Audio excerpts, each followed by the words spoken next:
hace falta también darle voz al Pacífico, a Asia-Pacífico, porque aunque es una región súper importante, también cuesta ver a veces el altavoz en los medios de comunicación, ¿no? Apenas vemos esas noticias sobre China o, no sé, se habla a veces un poquito más de Japón o de Corea del Sur y poco más, pero hoy tenemos que hablar de ese reenfoque que Estados Unidos está haciendo en su política exterior. No es la primera vez que tratamos el giro de Estados Unidos con el Pacífico. De hecho, aquí con Alex hemos podido hablar muchas veces del sudeste asiático, hemos podido hablar de todo lo que es la Melanesia, la Micronesia, la Polinesia, la relación con el AUKUS, con otras zonas de Oceanía y Asia Meridional, así como dentro de Asia-Pacífico, lo que es el Asia Oriental más puro, el Mar del Sur de China. Bueno, hoy nos vamos a centrar en Taiwán no porque haya habido una novedad grandiosa, ¿no? Sobre ese tema que al final es el que parece ser uno de los grandes temas a futuro, ¿no? Todos los países señalaban, bueno, es que China tiene que acometer la reunificación de Taiwán. Bueno, sí, es uno de los grandes temas que China plantea, es uno de los grandes temas que la Unión Europea y Estados Unidos plantean como un reto, pero hoy son justo las consecuencias estadounidenses las que nos traen aquí y tendrá rebote, efecto rebote, en lo que pueda ocurrir desde China. Así que, bueno, gracias aquí a IVA 03 por el Prime, que no me olvido, pero estamos a muy poquito, muy poquito, muy poquito de ese objetivo para hoy. Alex, bienvenido. Vamos a ver cómo Así. empezamos con este tema. Tenemos en pantalla esos mapas de Descifra que podéis encontrar gratis en la web para el que quiera cotillear esta disputa por el Pacífico y también, bueno, la distinta disposición dentro de la isla de Formosa, ¿no? Dentro de Taiwán, propiamente dicho, de la presencia militar. Es uno de los puntos, aquí hablamos, ¿no? De la invasión china de Taiwán, que van cambiando los dos gráficos, análisis gráfico de la situación ante una posible invasión, porque de hecho lo que ocurra con respecto a su relación con Occidente va a ser clave porque China quiere evitar tener que llegar al extremo de una invasión y se habla mucho de la estrategia de fruta madura y de cómo en Taiwán hay una proporción importante de la población que sí quiere una reunificación pacífica y por lo tanto, pues hay fórmulas y fórmulas. No sé, ahora mismo por empezar con algo, la noticia del día o de la semana ha sido cómo en Taiwán se están dando incentivos y el ministro de Economía, ¿no? El ministro creo que era de Economía, no estoy ya, no me acuerdo de qué ministro Sí, ha ha sido, sido el ministro de de Economía. Economía, ha hecho declaraciones a favor, bueno, de facilitar la deslocalización de la industria taiwanesa en Estados Unidos o relocalización, entiendo, bajo los términos estadounidenses, pero siendo industria como la de los semiconductores, pues parece que sería una deslocalización, ¿no? Curiosamente, para evitar los problemas asociados a la guerra comercial. Alex, esto son muchas cosas. ¿Por dónde empezamos con ello? Sí, pues como ibas diciendo, para mí el gran titular de esta semana es algo así como Taiwán se adelanta. Taiwán, que evidentemente es un socio clave de Estados Unidos y Estados Unidos es un socio clave de Taiwán, ve lo que está sucediendo con Canadá y con México y con prácticamente casi todos los países del planeta y ha decidido tomar la iniciativa. ¿Cómo la ha tomado? Pues como tú bien decías, su ministro de Economía ha anunciado que el gobierno taiwanés está pensando en dar facilidades a las empresas que estén planteándose deslocalizar su producción de Taiwán a Estados Unidos. El porqué de esta medida, pues aún se está especulando mucho, ya que es de esta semana, pero a bote pronto hay dos grandes posibilidades. La primera es que esto sea fruto de una campaña de presiones por parte de Washington, que ante el incremento de las hostilidades entre Estados Unidos y China aposten por llevar sobre todo sectores, sectores clave de la economía, como son los semiconductores, a un terreno que controlen ellos directamente. Es decir, no se fían de que empresas como TSMC estén en un potencial escenario de conflicto y por eso llaman a la retirada preventiva. Y el otro es todo lo contrario. Es que por parte del gobierno de Taipei, viendo que están en una situación internacional un tanto precaria. Recordemos que Taiwán lleva décadas perdiendo reconocimiento internacional país tras país y da la sensación también que podría ser que han intentado adelantarse y dado que el gobierno que hay actualmente en Taiwán, que es del Partido Demócrata Progresista, que en sus valores no encajan nada con el movimiento MAGA, con el movimiento Make America Great Again, podría ser que este movimiento estuviera encaminado a evitarse crisis como la que está teniendo Canadá o la que está teniendo México y por tanto reforzar en el largo plazo su posición frente a China. Ujú, esos son ahora mismo los temas principales, ¿no? El tema de la relación con Estados Unidos, el movimiento MAGA que nos comentabas, ¿no? Y también la relación con China, justo al terminar ahora tu intervención, porque parece que está cambiando algo, como vemos en este mapa, con respecto a la estrategia de las cadenas de islas y la estrategia de Estados Unidos para el Pacífico.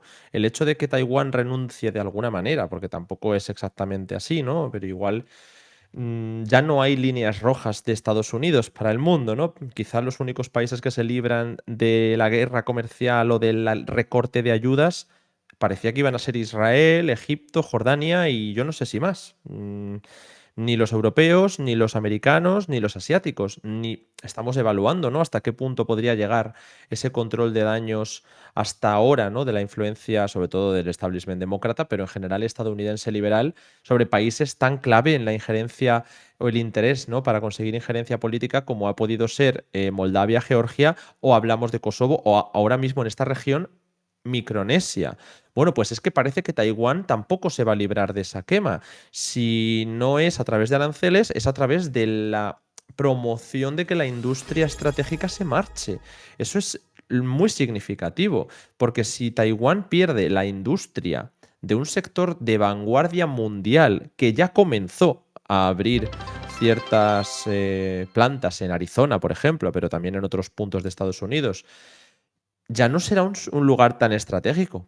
Es decir, si China se hace con este territorio diplomática o agresivamente, este territorio ya no sería tan estratégico y ya no sería tan problemático para Estados Unidos que China pudiera llegar a la primera cadena de islas si es a cambio de que ellos se quedan con esa gran industria y de una mejora de su influencia en lo que llaman el hemisferio occidental. Entonces, no significa que vayan a dejar que China pueda tener su área de influencia, ¿no? Como si estuviéramos en un nuevo proceso de Yalta, que algunos han señalado, entre Estados Unidos, China y Rusia para repartirse la influencia del mundo, pero sí cabe la opción, quizá, Alex, no sé cómo lo verás tú, de que esté habiendo ese repliegue hacia América, una concentración de la influencia en el hemisferio occidental y después, de alguna manera, que aún tenemos que ver, es cómo se querrá confrontar a China, no sé si directamente a través de la guerra comercial, pero no necesariamente a través de la posición en las cadenas de islas de subvencionar otros países frente a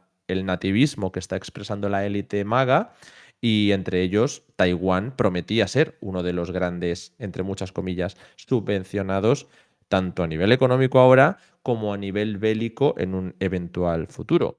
Antes de darte la palabra, gracias a TIC que nos ha dejado aquí esas últimas 5 sub para llegar a la meta del bloque del día de hoy. Muchísimas gracias a ti y a todos los que habéis podido aportar hoy durante el programa. Vamos a seguir aquí, es el cuarto bloque que hacemos hoy, así que estamos un poco ya acelerados, pero encantados de estar aquí, como si hubiera que hacer 8, porque vosotros lo hacéis posible. Así que, bueno, pues gracias a ese apoyo. Vamos a intentar actualizar la meta, a ver si Edu pudiera, si no nos preocupéis, porque bueno, pues nos queda la recta final del programa. Alex, te doy la palabra. Pues sí, efectivamente Estados Unidos a todas luces se está retirando hacia su hemisferio occidental, lo que y eso no tiene por qué implicar que se retire de los océanos. Es decir, el hemisferio occidental solo es defendible con una flota poderosa y desplegada en los principales océanos del mundo. Así que para mí, quizá Asia-Pacífico sea el sitio donde menos se note esta retirada y este fin de las subvenciones. Sobre todo porque hasta cierto punto lo sigue necesitando si quiere competir con China en el largo plazo, por mucho que ahora saque a relucir el palo, va a necesitar dar zanahorias. Y segundo también porque es una realidad bastante más compleja que, por ejemplo, la europea, con muchos más actores o potenciales actores. Y es que incluso, por ejemplo, Taiwán. Taiwán, que es un país que a todas luces lo lógico es que fuera el mayor aliado de Estados Unidos en la región, no tiene por qué ser así. No tiene por qué ser así porque realmente es un país dividido por la mitad. Si uno mira el Parlamento de Taiwán, está dividido entre el Partido Demócrata Progresista, que es algo así como de centro izquierda, y son los que defienden esa identidad particular taiwanesa, y el Kuomintang, que paradójicamente son aquellos que se encuentran más cercanos a la China continental y Ujú. que, si, no, Nacionalistas si bien chinos. siguen siendo anticomunistas, son mucho más, son derechas y son mucho más proclives a este parlamento. Así que para mí lo que ha hecho Taiwán sí ha sido un perjuicio a sí mismo, porque está reduciendo sus capacidades de impactar no solo en Estados Unidos, sino en el resto de actores, ya que al fin y al cabo es, las industrias que tiene, como por ejemplo, y muy especialmente la de los semiconductores, es un sector tan estratégico que quieras o no acabas influenciando prácticamente todos los actores del mundo, porque todos los necesitan. Sí se está tirando piedras contra su propio tejado, pero eso no quiere decir que Estados Unidos, como bien has dicho, se vaya a olvidar de Taiwán. Y es que no puede permitirse que China controle el Pacífico, a fin de cuentas. Lo que hemos estado discutiendo en privado y aún son especulaciones, es que se está hablando de que desde Washington se está replanteando la estrategia de contención de China desde el, el ya tradicional planteamiento de la cadena de islas, que ya hemos hablado tantas veces de colocar bases militares siguiendo las islas que hay en el Pacífico para formar una especie de barreras, como si fueran unas trincheras, hacia algo mucho más parecido a una red, a una red de bases militares más pequeñas en las cuales se desplegarían las fuerzas militares y eso en caso de conflicto armado evitaría que una armada china, que es superior en cantidad de barcos, pero no en la calidad de estos, resumiendo, em, pueda ganarles en un enfrentamiento directo. Pero sí, es ambivalente. Esta retirada es ambivalente y sobre todo el sitio donde va a ser más ambivalente y donde creo que en el largo plazo Trump va a tener que tragarse unas cuantas palabras, va a ser Asia-Pacífico. Ujú. Es esencial, por lo tanto, el control del Pacífico, como tú decías, o sea, me parece evidente. Pero, bueno, la aproximación puede ser distinta. Es que quiero decir, Trump está cambiándolo todo. Y antes, hace ya un año, 2 años, veíamos algunos analistas muy claramente posicionados hacia tesis MAGA, más radicales de lo que era el republicanismo entonces y más radicales de lo que era el trumpismo entonces, porque eso también hay que señalarlo, y que hacían comentarios muy claros sobre, claro, llamaban la atención porque era una excentricidad, no era dentro de la oficialidad del trumpismo. No hay que permitir bajo ningún concepto que caiga Taiwán, no porque nos importe Taiwán o porque Taiwán quiera ser independiente. Incluso aunque Taiwán quisiera la reunificación, nosotros no podemos permitir que China se apodere de Taiwán porque es estratégico. Porque es estratégico a nivel posicional, que parece que está cambiando el enfoque, y a nivel industrial. Entonces también esto le va a restar mucho de estratégico. Lo que no se puede permitir al fin y al cabo es que China, como nueva potencia naval, bueno, ya lleva un tiempo, ¿no? Pero que pueda rivalizar con la doctrina estadounidense el control de los océanos, el control del Pacífico, el acceso hacia la segunda cadena de islas permitiría proyectar muchísimo su capacidad en torno al sur del Pacífico y también, bueno, pues daría unas unas alas al expansionismo o al nacionalismo, ¿no? Que según se vendría desde Estados Unidos, puede ser problemático porque choca con otros socios en la región. Aquí vemos el Mar del Sur de China. Chocaría prácticamente con todos los otros países del Mar del Sur de China, con Vietnam, con Malasia, con Indonesia no tanto, queda más al sur, pero tenemos el caso de Filipinas, que es el más flagrante, donde Estados Unidos se ha posicionado más claramente durante estos años como uno de los mejores avances de Estados Unidos en Asia-Pacífico. Y ¿por qué no? Es que ahí están las islas Senkaku, que son islas japonesas, bueno, disputadas por Japón y por China, quiero decir, ¿no? Pero que están controladas por Japón. Eh, Estados Unidos no puede permitir esto porque implicaría claramente decir que la hegemonía de Asia-Pacífico la tiene China. Y si se tiene la hegemonía de Asia-Pacífico, que va a ser la gran región del futuro, pues probablemente pierdas la hegemonía global, ¿no? Viendo cómo está el resto del planeta. Así que creo que ahora que Trump ha llegado con unas tesis que están rompiendo todos los esquemas del trumpismo del primer mandato y, por supuesto, del republicanismo tradicional, que algunos de ellos ya habían acudido al Partido Demócrata durante las anteriores elecciones, estos comentarios, ¿no? De cómo nos interesa más la industria de Taiwán y confrontar que China pueda ser un hegemón o que pueda controlar el océano, por encima de lo que nos importe la defensa de Taiwán, la libertad, independencia, la palabra que quieras poner de Taiwán, creo que pueden empezar a ser canon en la nueva administración. El giro de Marco Rubio, las tesis del nuevo Trump y de Elon Musk van un poco por ahí. A mí no me sorprendería, por lo tanto, que se intentara, a cambio de mantener un Taiwán aliado, promocionar desde Estados Unidos, como se lleva haciendo tiempo, también Biden, que se llevara en la industria, pero que Taiwán lo promocione, suena bastante contraintuitivo. No sé si es una cuestión más de vasallaje, como hemos visto en muchos países europeos, que también se ha llevado la industria a países como Estados Unidos, o si es una cuestión más de esperar que a cambio de una alianza tan seria vaya a haber una defensa más firme. No sé qué nos puedes decir. Solo antes quiero agradecer a Village las 5 suscripciones que ha regalado en el chat, igual que antes han hecho otras 2 tandas para permitir que podamos estar aquí. Muchísimas gracias, Village. Alex, todo tuyo. Sí, con respecto a Taiwán, hay que tener en cuenta que más allá de la industria, en Taiwán es estratégico en sí.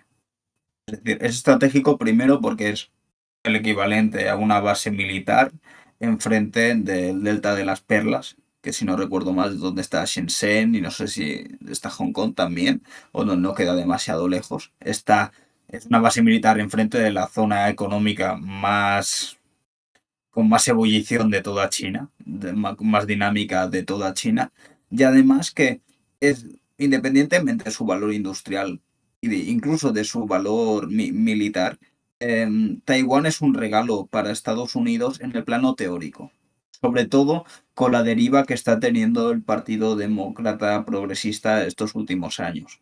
¿Por qué?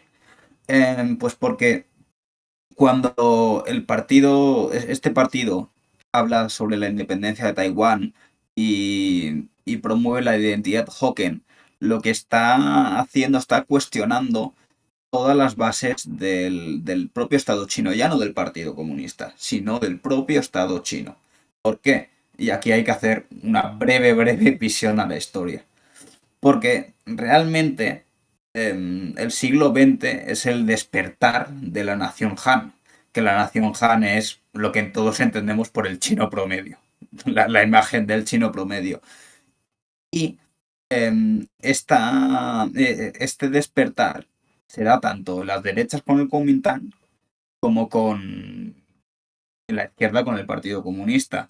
Por eso los conflictos fueron con los manchúes, que eran quienes gobernaban China antes de ellos. Por eso también los conflictos fueron tan graves con Japón. ¿Y qué sucede cuando pones acento en la identidad Hokkien? ¿Quiere decir que los taiwaneses no son chinos? Sí son chinos. ¿Qué pasa? Que el pueblo Han, creo que son más de 1.000 millones de personas. Evidentemente no son un grupo homogéneo. Hay multitud de subgrupos con sus propias culturas, sus propios dialectos. Entonces, cuando el Partido Demócrata Progresista dice nosotros promocionamos la identidad Hokken, somos taiwaneses, no chinos, lo que está dando pie ya no es que a uigures, tibetanos, mongoles reclamen su identidad dentro de China, sino que dentro de los propios Han, que son la base de todo, son la base de, de enfrentar a los occidentales por el siglo de las humillaciones, de echar a los manchúes, de luchar contra los japoneses. Lo que está promoviendo es la división interna. Y eso realmente en el plano teórico tiene un valor incalculable.